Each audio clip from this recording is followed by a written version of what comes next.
I'd like you to nudge me if you don't get that soon, okay? But I've posted them as YouTube videos. I've posted the slides, and I'll see if I can post the handout slides. Okay. Other questions? I will try to do so. Yeah, I'll try to do so. I may need reminders too. Okay. So yeah, I'll try to do that on an ongoing basis. I may post sort of batch the next few lectures, and be aware there may be changes because I go through these just before class and I'm modifying things and rethinking things and adding a few items. So there will be some changes. There's no guarantee, but it will be close. Okay. Other questions? Okay. So what I wanted to talk about today was bug counts, traceability, and testing. Some testing tips. Okay. This is again the testing thing. We're going to have a whole sort of subsection on testing methodologies, but I wanted to get some things to you as early as possible that will help you. One thing I wanted to talk about is the sort of regularities, the staging associated with bugs and defects. Okay, the term bug is a poor one. There's the preferred term for it is system trouble incidents. But if you look at the acronym associated with that, you'll find that it's overloaded.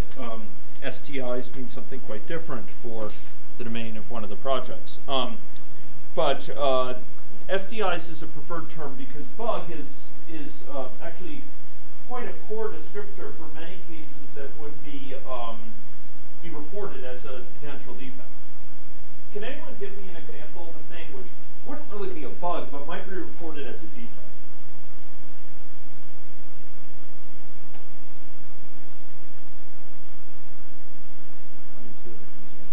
Good. Yeah. So it's not a bug per se, but it's really confusing as all get out. And that might be legitimately reported as a defect, something which can be very easily misunderstood. What's another thing? Yep. So non-functional requirements, that's really good. The program seems to hang, but actually is just thrashing wildly. But from the user's perspective, it's become non-functional. So that's good. Inconsistencies between the help system or help documentation, maybe it's a manual, maybe it's online help, and how the program behaves. Is that a bug? Well, not necessarily. Maybe the program is actually correct, but there's an inconsistency and it could throw the user off. This happens a lot for those who haven't noticed it. So bug is actually a poor term. And I have to say in this class I've done a poor job of sort of just skewing to the STI term. Some authors are very specific about that. And here I talk about stages in a bug's life, and it's particularly sort of poor use of it. It should really say an STI's life, because much of this is about something that may be reported, and it may not be in fact a bug that's really a logical oversight, for example. Instead, it may be a misunderstanding on the part of the user, maybe an inconsistency, poor aspect of user experience. So we're going to talk about the stages in the life, okay, of a bug. And I have actually a little illustration here using the stock and flow diagram. So here we have sort of a series of stages that bugs go through. Just like human life goes through a series of stages, so it is with bugs, or with STIs. Undiagnosed STIs. These are STIs which are there, but you don't know that they're there. A very large set of defects and potential things that could be called defects, which are often out there. Now, one of the most critical things you can do is bring them into the area where you know about them. And there may be a bug report that reports this thing. But just because it's called a bug report, which is a very common term for it, doesn't mean it's truly a bug. There's a process known as sanitization. Okay, this is a highly just waiting to be a pop quiz question. What is the function of bug sanitization? Well, bug sanitization basically figures out, is this something that's already been reported? Maybe the user's using an old version of the software. This was already something that was fixed. So it's a dead issue. So we don't have to worry about it. Or maybe it's process realizing, oh, this is the same thing that was reported last week by these 3 other people. We don't need another report for the same exact phenomenon because it's precisely the same situation that comes up. You know, the user clicks on this button and that button and the system crashes. It's the same thing. So we don't have to declare it a new bug. Another thing that might come up is if it's based on a misunderstanding. The user is misunderstanding something basic, it's an obvious oversight, and it's due to improper training more than anything else. So you might try to address your training needs, but it's not a bug to be fixed in the program. Okay? Might be something to consider for usability. Okay, after they go through standardization, they go to a stage called active bugs, okay, or active defects. These are bugs that are probably, are within the province of what you want to fix, but it's not clear they're important enough to be fixed. Yeah. So essentially, sanitation is a filter. Yes, it's a filter. Okay. It's a filter that weeds out things that you obviously don't want to create a new defect report for. Okay, because they're outdated, they're duplicates, and all this sort of thing. Okay, these are active bugs. Ladies and gentlemen, this is measuring active bugs gives you much more information than measuring bug reports, for example. Because bug reports may have lots of duplicates, may have lots of things that aren't really solid, things that can't be reproduced, things that are using browser versions that are outside of what should be supported, for example. So things that you're not trying to support. Someone's trying to run an iPhone app on an Android phone or something like that. These aren't things you're trying to support, and someone's unhappy about them, but it's not your problem. So bug reports are a very noisy set of things, and if you filter them, you get sort of high quality concerns. Now, not all of those concerns are judged important enough to be fixed. Now, that may sound odd to people. After all, if there's a defect, don't you want to fix it? Give me some reasons you might not want to fix a defect, or something that's reported as a defect. The reward is to time. Yeah. Okay. Yeah. So like a bug will take like 20 hours to fix. It's just not going to reward your program. Okay, if you're confident this is going to take a long time to fix, and it's merely a small aesthetic thing that, a window flashes up for a moment in a way that surprises the user but instantly disappears, and it's not really a functional concern. There's no severity to it. And in fact, this process by which we decide what's worth fixing is a process known as triage. Okay? Now, there's a related process known as directed triage, which we'll get to later. But generally speaking, this process of taking bugs from being active to being worth fixing, ladies and gentlemen, is called triage. Another example why you might not want to fix a bug is that it could be risky, right? You could destabilize your system because you fix it. This is particularly true if you're coming close to a big deadline. You have to fix your code. There's a reason that professional software projects go through what are called code freezes. What's a code freeze? No development, yeah. You want to stabilize the system and just fix some additional bugs, because changing parts of the system can lead to proliferation of bugs, multiplication of defects. And similarly, late in a system, long after the code freeze has occurred, maybe a day after the code freeze in an agile software, you might want to actually be very careful about what you're going to fix from now on, because you might introduce a bug. We'll see some statistics on that. The statistics are very sobering on bug fixing. You think you're fixing this bug and you cause 2 others by accident, for example. And what's bad is you cause those 2 others and there might not be time for them to be discovered. If it's late in the process, if it's just before shipping, This is what you fix. You could warn users about, you could let them know that they shouldn't open this sort of legacy file in this sort of way, or you could just disable this function, which may not be that important after all, or disable it in certain conditions. But bugs you introduce by trying to fix this, you might not know about, you can't warn the user about, you can't prevent the user from getting to them, etc. So it's kind of a Russian roulette. Do you fix this thing and risk destabilizing a bunch of things? And I think we've all worked with bugs before, everyone in this room, where fixing it, you know, we think we can fix it, but we have the feeling it's like a balloon. You squeeze it here, it pops out there. You know, it's just going to pop out somewhere else, and you're not sure your fix is going to be solid. You don't have time to research it, so you decide not to fix it. So triage is this whole process. Do we really want to fix it? And typically, a triage team would combine people from several different backgrounds. Combine certainly developers, but also someone on the testing side who's recognized sort of classes of instability in the system, maybe someone who's more involved in design or architecture or what have you. So you get to these important bugs, and then they get assigned to developers. And this assignment typically takes some time, because these folks often have a backlog that they're working through. These are things that they're actually working on. And at some point they declare they think they fixed it. The developer says, I think I've nailed this one. I think I've got it. But typically there's another stage that they have to go through to be viewed as resolved. So the person who is responsible for fixing it may say it's fixed. Now, is it really resolved? Well, that remains to be seen.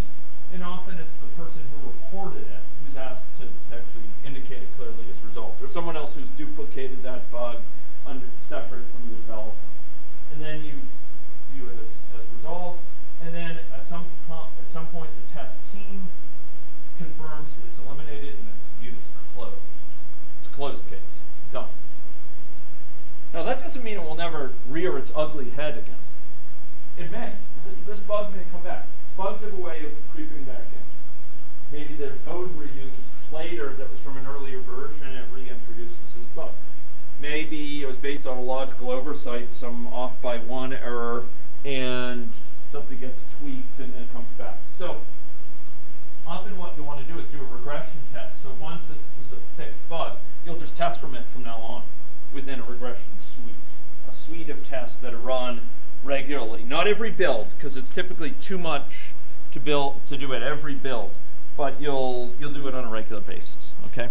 The bug resolution pipeline. Okay, there's a process called directed triage, which involves deliberately wading through bug reports to prioritize. And the directed triage process, again, something highly testable, is aimed at not just figuring out which things are worth fixing, prioritization, but at further collecting information, knowing where we're at. Because once you have a sense of what are important bugs, you have some sense of how far you have to go to deliver as planned. So this process of triage, you can go through a very deliberate, focused attempt to prioritize bugs, which are active bugs, which have already been sanitized, to figure out, okay, where we're at, you know, sort of how many priority 1 bugs, priority 2, priority 3, okay? We'll come back to this notion of priority. There's two notions that are different. Prioritization of a bug and the severity of a bug. These are different, okay? We'll come back. So directed triage can reduce uncertainty, and it enqueues work. So it lets us know how much work we have to do, typically. Now this is a process which goes between several parties. So often, you know, there's a tester who is testing it, may be able to trigger some failure. This is a very important distinction. Failure versus fault. Failure is the visible manifestation. There may be many different manifestations of the same underlying fault, the same underlying problem that's causing them.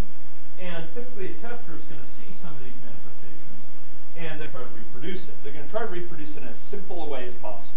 Why do you want to reproduce a bug in as simple a way as possible? Why invest the effort to simplify the situation? Good. In particular, is it particularly key to have a really quick way of reproducing it. The developer, when they're fixing it, when they're debugging it, for example, trying to track down what's the underlying fault, what's the underlying cause of this failure, and secondly, when they think they fixed it, they want to be able to quickly sort of test it and verify that it's whether or not it's fixed. So from the tester's perspective, they're going to want to know, is this sort of character of the bug? Is it possible something about our setup for testing that's really an issue here, like we don't have enough disk space or something like that, rather than a spurious message? Can I reproduce it, and what factors influence it so I can reproduce it quickly? For a developer, they're focusing on the root cause. How can I repair it without introducing more new problems? Is my fix itself properly debugged? Is it solid fix? And then at some point, this bug fix is introduced in. It's checked in. It goes through that whole process we talked about last time, where it's potentially peer-reviewed, it's tested, the bug fix is tested, it's checked against the refreshes of the code of others. Yeah. Yeah. Yeah.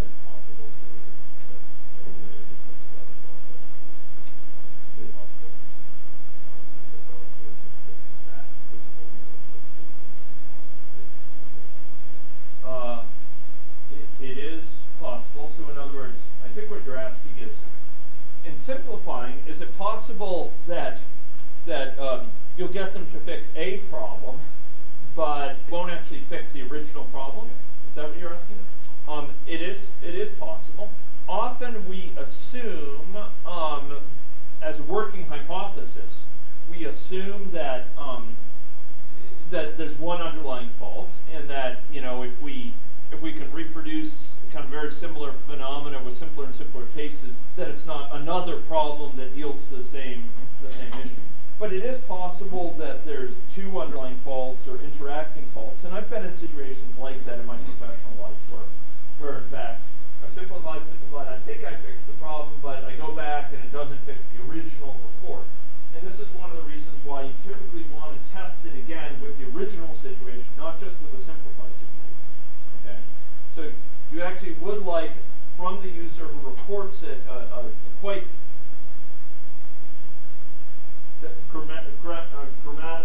grammaticians are concerned about use of this word. I've heard either side, but a more fulsome sort of explanation of what's done, and I believe that that's grammatically correct. A more full, complete description of what's done, and that may allow you to effect the fixing of the bug. Effect in this case with an E, meaning to achieve the fixing of the bug. Okay. Finally, the tester would be involved in asking, is it really fixed? Does it pass the same original test that it failed before? Not just the simplified version of it. And does the rest of the system still behave properly? What type of test would be used to test the overall system stability? When the user is checking things in, they're checking things in after potentially peer review, after good testing of their code, after it's documented, etc.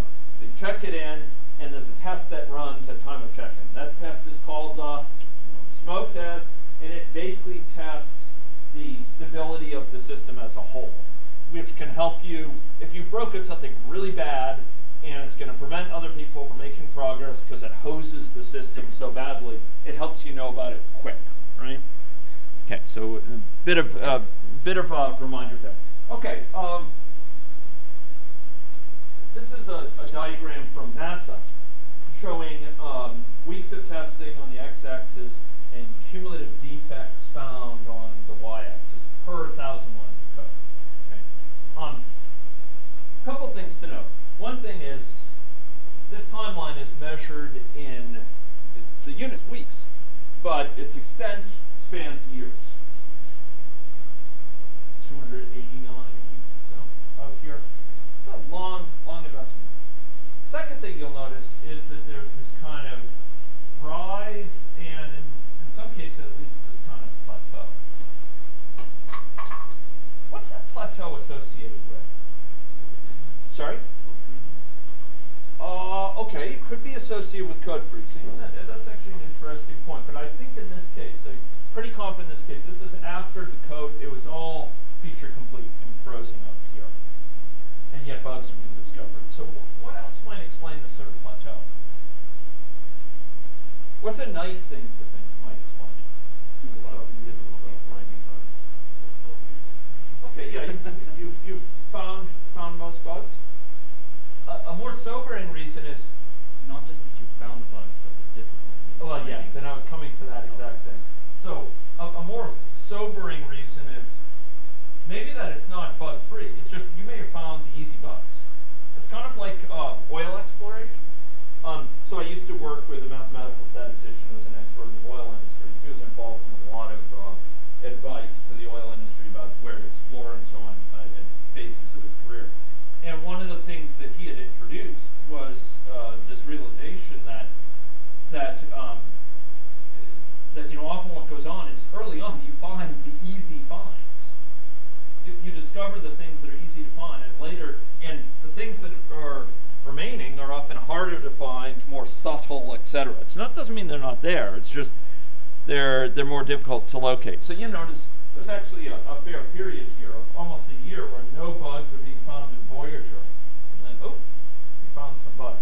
And sometimes you get on a streak, not in the sense of any impropriety in behavior, but in the sense of sort of like a baseball streak that you're you get in a winning streak where you discover a whole new class of bugs and you have a breakthrough and you start making real good progress on that, like this sort of thing. You discover, we hadn't thought to test that sort of thing anymore. So now let's put together a whole bunch of tests and drive it. This is a major investment.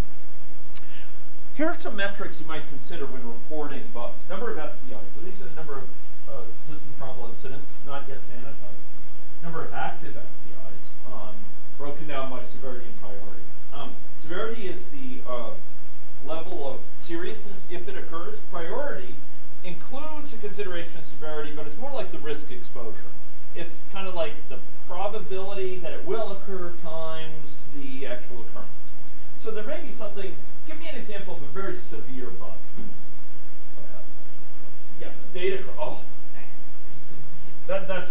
that gives me the wilts. So yeah, that's some of the nastiest type of bug, because it's like negative value, right? It destroys, it's like the destroyer. You fire it up and it hurts you. Not just doesn't confer value, not just useless, it hurts you. Okay, so that's like the worst type. How about something that's another type of severe bug? Doesn't confer value, it would embed.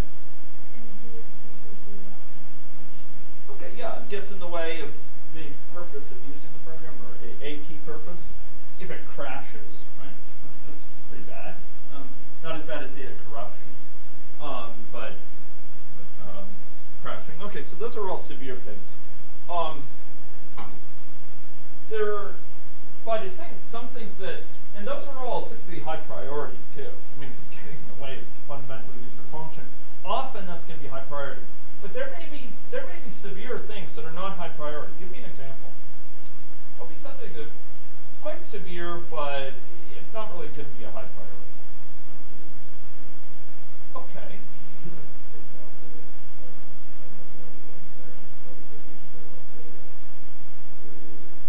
Okay, so it's very unlikely it's going to bite any serious user. It could be a crash that occurs in an extremely unlikely event, something like that, that you can warn the user about, for example.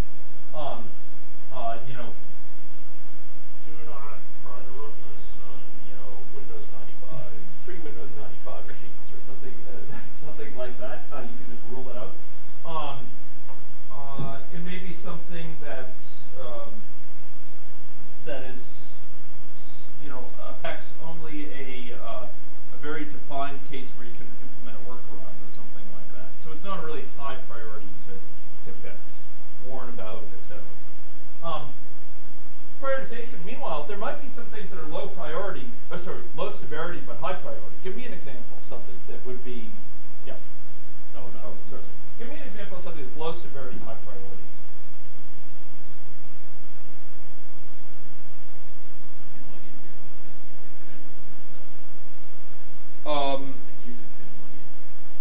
Oh, okay.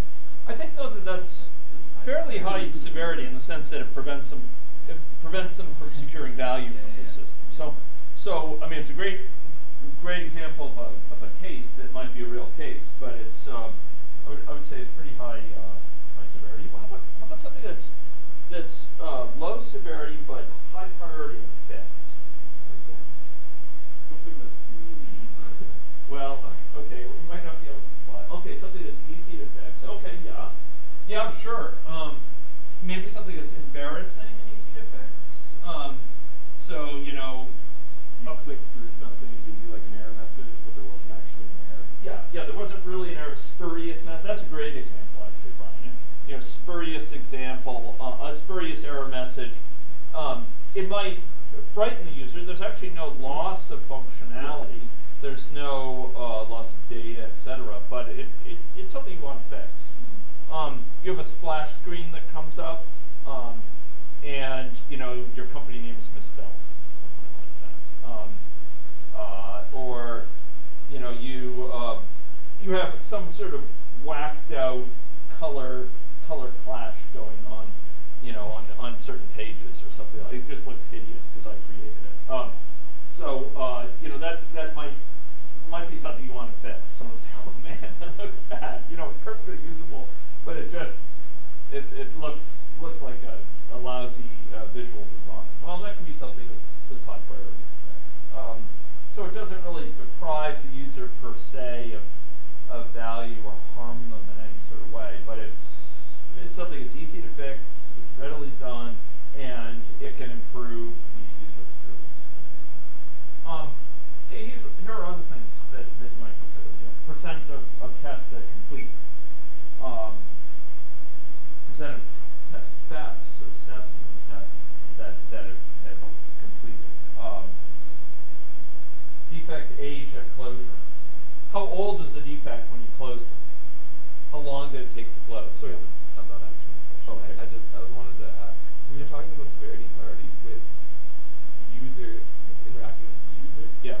can we be talking about severity and priority with interacting with other developers and bug fixing?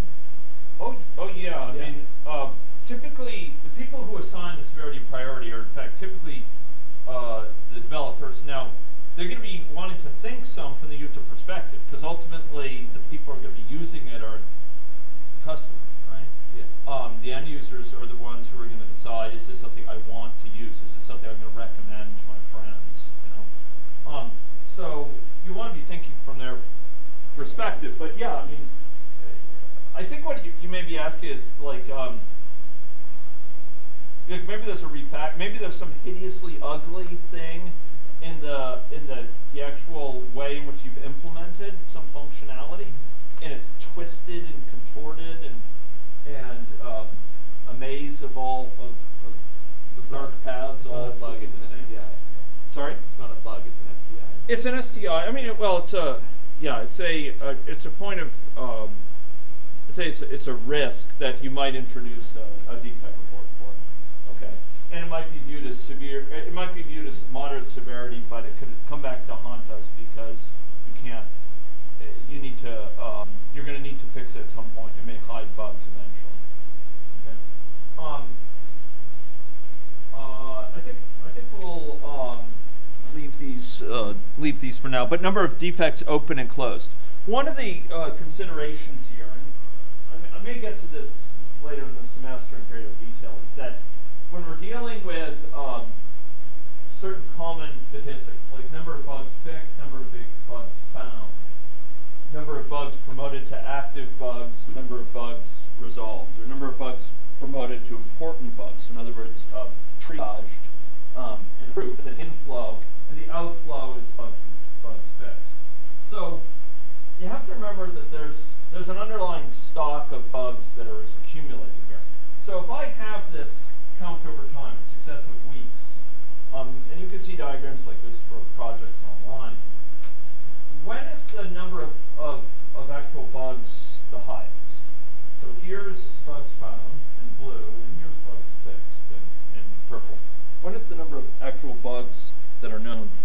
highest? It's like the initial first number of bugs found. Okay, so this is number of new bugs found. New found and newly fixed. So when will it be the highest? Sorry? Yes. So at this point, because prior to that, the number of defects found in a given week, new defects found, exceeds the number of defects fixed. So it's just going to be accumulating. It's going to be rising. It's like the water's coming into the bathtub faster than it's going out. And at some point, the water's going to rise to some maximum. And then subsequent to that, you're actually fixing at a faster rate than you're finding. And so it's going to be going down. But it can take a long time. You know, it's not that, okay, we're in great territory here. It may be that there's a large number of bugs that have accumulated that have got to be fixed. So this may have to continue on some time before you're actually getting to low bug counts, particularly for the bugs you care about. And very commonly, folks, when you're dealing with commercial software projects, what dictates whether they're going to ship is how many priority 1 bugs, for example, still remain, or priority 2 bugs. Priority 3 is less important. But priority 1 or priority 2, you may say, we will not ship until there are no priority 1 and no more than 2 priority 2 bugs. That will be our ship criteria. That will be marked an acceptable point. So here's, you know, an example test status report. So this might be tests of different features. This might be the number of tests run, the number that are complete, and of those that are complete, the number that were successful, fraction of them that were successful, that are running successfully. This gives you a sense of, okay, how many tests are you dealing with? How many of them you run? And what fraction of them have actually run correctly? Kind of gives you a bit of sense where we're at and where we need to go. I want to talk about defect reports because you are responsible for them. I suggested several systems that can be used for them. Systems like Jira, for example. Systems like Track. And these will be one of the key parts of the infrastructure for your teams. Defect tracking and tracking of STIs in general is very, very important for successful operation of your project. It's important to have this asynchronous way of sort of recording them and then someone getting to them later to take them up and resolve them. We have that in our department, but professional teams worldwide, that's a standard part of it. You want a repository you can go to and say, okay, let's find another, you know, bug for me to work on as a developer. And testers, instead of just sending mail saying another one, they want a structured place they can report it. And typically you need to report it with some information. So give it a brief title, prioritization, and this might be some sort of priorities that you might mark. Severity of this. What's the formula to reproduce it? Who is it assigned to? This probably won't be set at first, but someone's going to have to get assigned it. Maybe that's the job of the triage team, to assign it to a certain developer. What area of the project is it in? So if you're looking for bugs, because you've been working on the UI of the project, on the front end of it, you may be looking for defects you could work on, and you'll look for defects related to the UI. Who is it opened by? And what's the status? Fully closed, marked as fixed by the developer, is it still being worked on by them? Is it something that the tester feels is resolved? And sometimes type of bug and whether it's triage just to fix it, whether it's worth fixing or not. So to create a good bug report, you're going to want to do structured exploration. You want to try to make it simple, but so you're confident it's still the same phenomenon. You want to reproduce it, make sure it's regularly reproducible if possible. Hard to reproduce bugs are really nasty to work with. I've worked with them. I've worked with what are called Heisenberg bugs. It's my term for them, but bugs where you fire up a debugger and it disappears. Without the debugger, it'll be there, but only occasionally, for example. Try to isolate them with very controlled tests and make sure that you're able to regularly reproduce it in very controlled conditions. Generalize the case. Are there maybe what you're looking at is just one aspect of a more general phenomenon?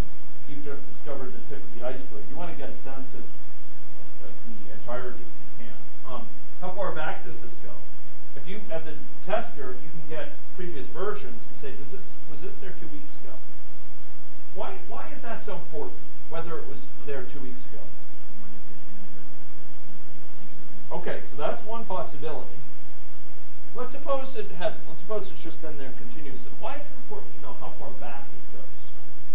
Identify what code might be changed. Precisely.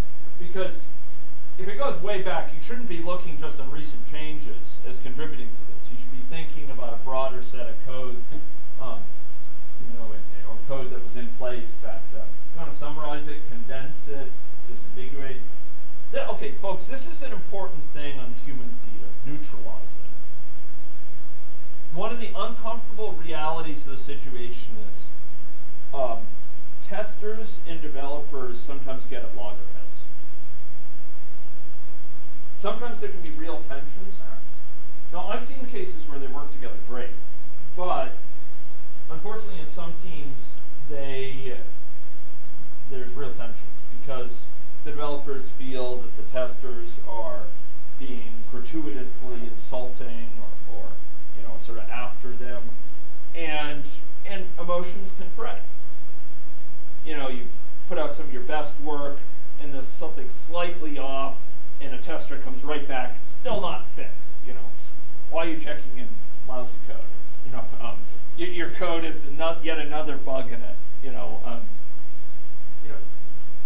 So the goal here is to try to phrase things when you're submitting the bug report in a way that won't be gratuitously jabbing to the developers.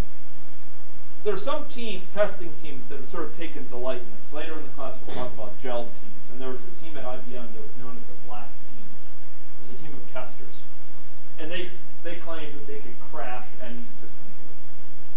And they developed this sort of persona around it where they'd have the developer bring their code there, and then they would sort of cackle and throb it and break it within 30 seconds. And some developers get reduced to tears. They have what they think is a really solid thing, and it crushed before their eyes. And go back and fix it. Go figure.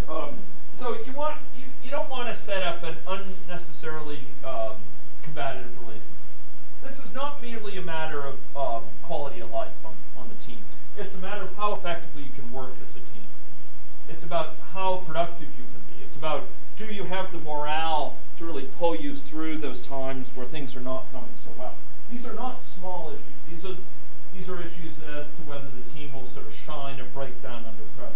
So put some thought into making sure that these reports aren't necessarily barbed, and in general, maintaining sort of a good relationship between the parties.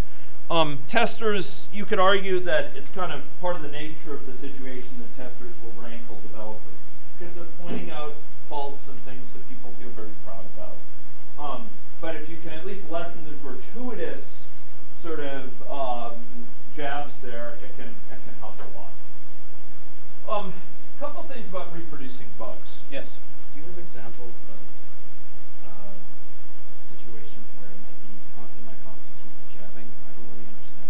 Yes. Unless people are actively trying to insult one another, I don't see how bug reports can be so. I don't see how bug reports can be so. Well, I'm not certain I've ever seen this in person. There are cases I've seen where it's sort of gratuitously worded, Why would you do that? like, no, it's like, this is the 5th time I've seen your code and it still isn't working, Did you say that's okay? Well, I think part of the deal, I'll fix it. part of the deal, honestly, is that there's sometimes a bit of resentment on the part of testers, because testers sometimes feel they're the sort of low folks on the totem pole. And in a fair number of organizations, the developers get hired and the testers are hired with, let's say, with less strict standards as to development background. And the developers lord it over the testers. Like, we're the real computer science jocks, and you folks are a bunch of wannabes, and this is really unfortunate because testing is a very distinct skill set, and the best testers do not go on to become developers. They specialize in testing, and they can be extremely good, better than developers would ever think to be, because the developers don't have the skill sets, the sort of mentality, etc. I know some extremely good testers, and they're not wannabe developers. But developers sometimes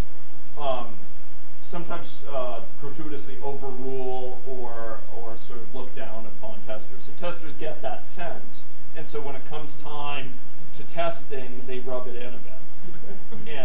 and it makes for a very unhealthy situation. Mind you, again, I don't want to give the impression that all teams are like this. By no means. And in fact, there's a lot of teams which transcend this. But just be aware that when you're pointing out issues with things that people are very proud about, that feel they're really good, they can get emotional. And this gets much worse if it's late at night, the stress is on, and you're putting all your effort into this thing, just trying to triage. I mean, 371, I remember the first year or two I taught it, we didn't have all this extra structure in place as to what the teams had to do. And, there was just desperation on part of the teams. Reports of extremely talented folks just trying to triage all these different bugs. Fix that one, fix that one, fix that one. And keeping morale high, or at least not letting these petty things get in the way, is very important. So, unfortunately, you get this sort of strutting on the part of developers, and you get this sort of jabbing on the part of testers sometimes. It's just part of the system, and if you can avoid it, it's best to do so. Okay, very important, folks, is the issue of when you're reproducing bugs. You want to prepare a test, and this may be making a complete reproducible copy of everything that's in place. So if you have any data that could be destroyed or modified, you want to be able to not have this destroyed so you can reproduce it again. You want to be able to make a copy of it if necessary. Or better yet, have some general procedure for restoring the state to its original position. So if you're testing against a database to see if you can reproduce a problem, you want to be able to, after you run the test, not have that database change. You want to be able to go restore it all. Maybe that means running scripts to repopulate it with the same data, to wipe it out and repopulate it, to restore it, so that the next time you run it, it's from the same baseline. Okay. So this issue of sort of reproducibility and restoration is in fact very, very important. It's very helpful in reproducing these bugs to just jot down what you're doing often, sort of what steps I went through, or record it and you can look back on it. It's classic problems associated with reproduction. I put some of them there. Reproducing a bug is something very difficult. It depends on the time of day. It depends on something which is changing out from under you. It depends on transient congestion in the network, for example. May depend on some resource. A certain machine is down and your system fails because of it. So you have to be thinking consciously. If you're having trouble reproducing issues, you want to be thinking about what dependencies does it have? What could it be counting on? What is it secretly depending on that I'm not thinking about, and how can I sort of isolate that? I want to talk about a couple other things. One is the issue of traceability. I expect something from you on this, folks. On this front, folks. And I want to introduce this notion. So the notion here is one that I've mentioned, so I'm going to go over it really quick. Within a software engineering project, we deal with a large number of disparate artifacts or documents. Elements associated with the design, requirements, test, code. These are sort of documents which come up during the whole development process that can be peer reviewed, not incidentally. And these are related to one another. These aren't just totally independent things. Elements of a design may be related to certain requirements. Some elements of the design of the requirements, derived requirements may be related to other requirements. Certain tests may exercise certain bases of the code which depend on certain requirements, for example. Now the problem is here, that wouldn't inherently be a problem. It's kind of interesting, but not inherently a problem, except that things change. User needs change. What requirements are in fact captured in the program in step-by-step changes. You may go disable a feature because it's too buggy, and you want to give me stable product. That's good. I'd encourage that. I'd rather see it stable than to see this feature half working, or than see it unstable, half working some of the time, not the other, etc. I'd rather see it disabled.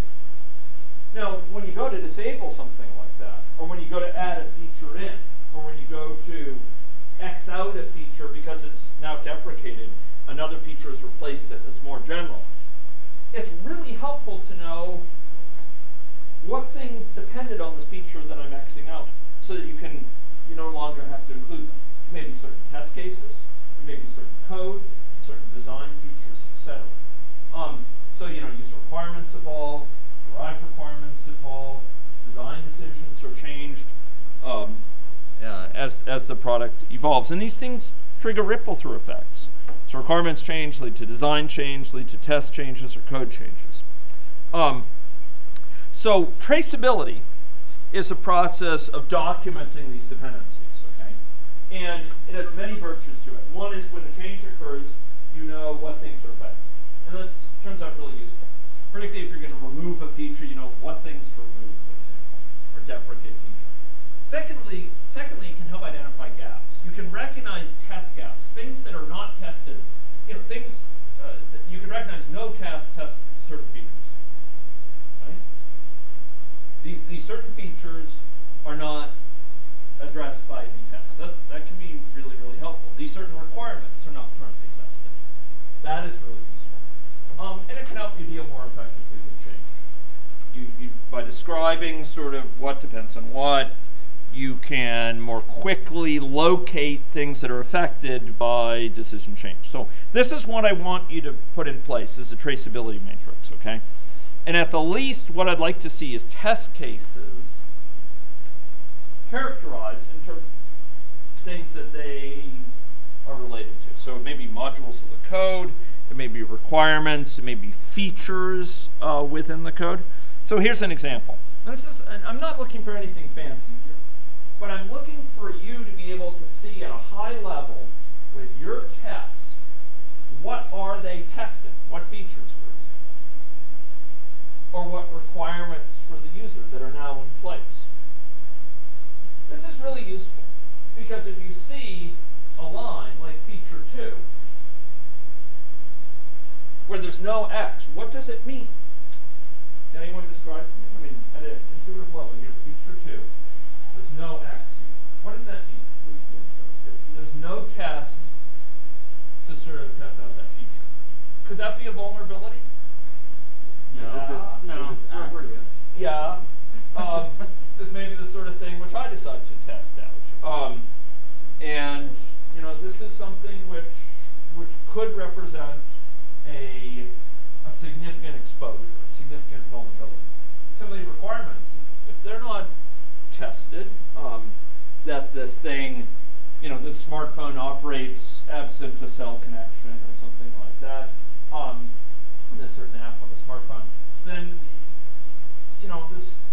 your lack of confidence that it really addresses that requirement. So this is a good way of sort of trying to plan your tests, trying to figure out what tests you need to add. Yeah. Would this also be a good indicator that the requirement isn't actually a requirement, or is it the other way around? The requirement isn't being tested. Yeah, not so much. Typically the requirement is not being tested, because it turns out that the space of all possible things you could test is vastly, incommensurately larger than the space of all things that are currently tested.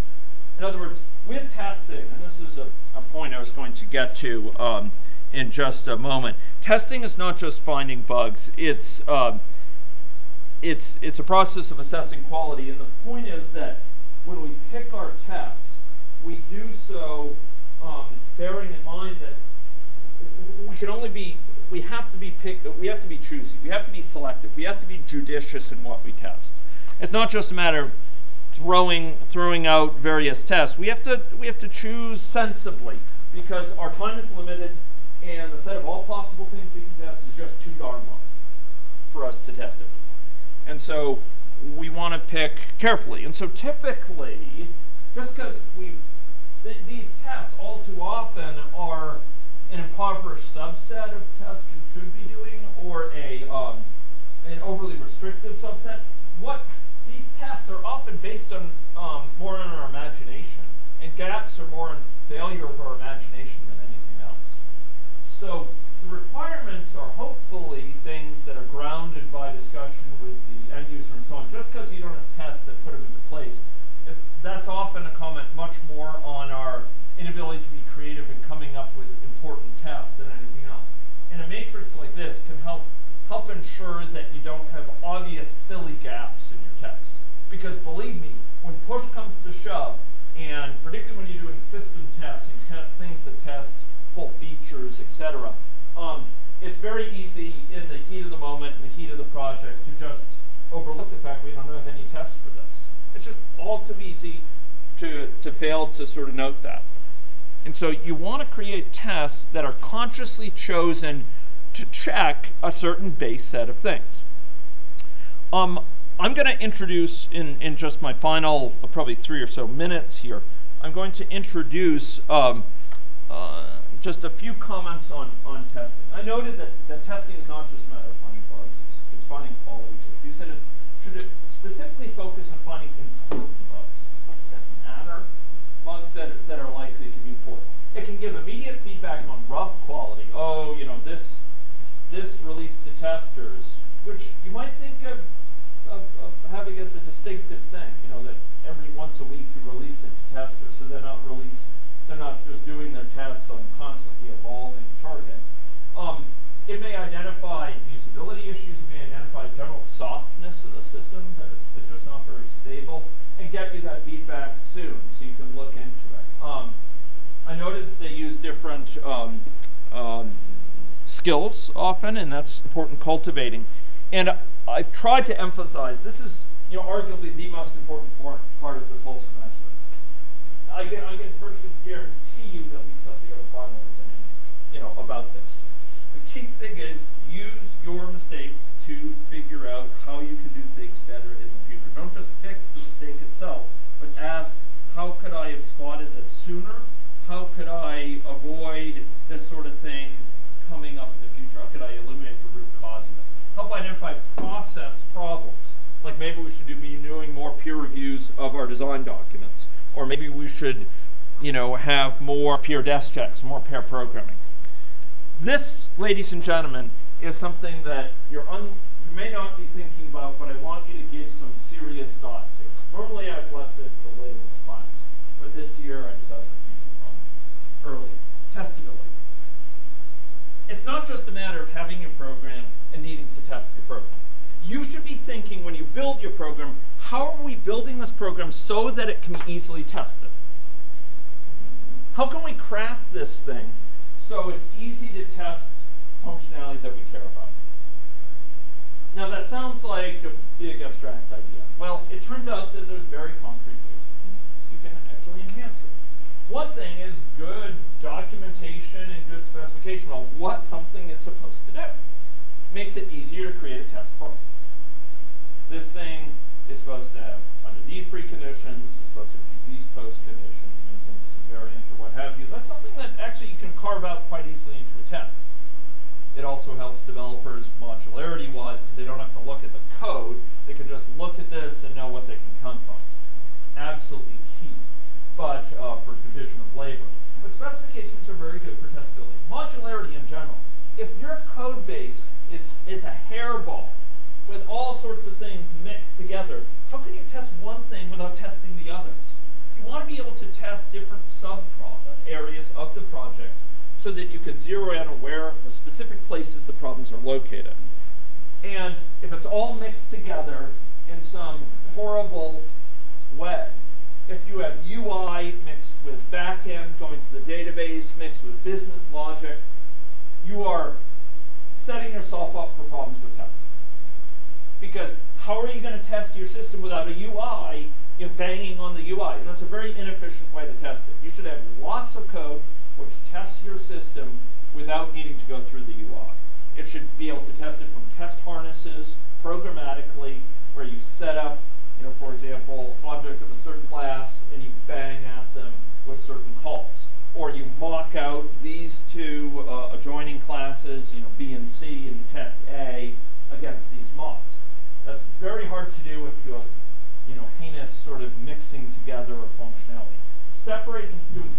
of concerns, having different areas of your code for different concerns is A1 important. Separating interfaces for implementation, writing tests first is a very good step. Using mocking, and using logging and profiling. Having your program log automatically. And a final thing I'll try to talk about later is hooks. And I'll finally just mention having automated fault reports. Fault reports that when there's a fault in your program, maybe it's a crash is the most obvious thing, but maybe it's just an inability to open a database connection, or out of memory space, or needing to fall back in some way to some other problem. You may produce a report and upload it automatically to some server, so that when people are testing, automatically the system is getting reports on what's going on and what the nature of the problem was. So for example, collecting with HTTP. And sometimes these things are automatically added to the SDI database. There's a crash under these conditions on this sort of machine, etc. And Joel Spassky has a very nice article on this, get crash reports from users automatically, that I'd really recommend you take a look at.